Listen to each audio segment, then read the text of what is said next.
Welcome to தீரா சமையல். Hi friends, இன்றைக்கி நாம் பார்க்க போகிறது பாசிப்பயிறு கொண்டக்கடலை தோசை எப்படி செய்யலாம் பார்க்கலாம் வாங்க. நான் 2 சம அளவு எடுத்திருக்கேன், ஒவ்வொரு கப் அளவு. நான் காலையில் செய்கிறதுக்காக நைட்டே ஊற வச்சுட்டேன். நல்லா ஊறிடுச்சு. இப்போ அதை மிக்ஸி ஜாரில் போட்டு நம்ம தோசை மாவு பதத்துக்கு அரைச்சிக்க போகிறோம். நல்லா நைஸாக அரைச்சிடணும், ரொம்ப தண்ணியாக அரைச்சிடாதீங்க. தேவையான அளவு உப்பு போட்டுக்கோங்க. நான் 1/2 ஸ்பூன் போட்டிருக்கேன். தோசை கல் அடுப்பில் வச்சு கல் காஞ்ச உடனே நாம் அதை தோசை ஊற்றிடலாம்.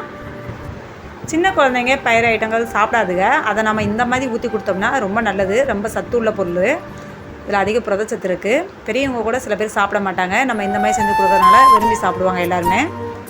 இதை ஈவினிங் ஸ்நாக்ஸாக கூட நீங்கள் செஞ்சு சாப்பிட்லாம்.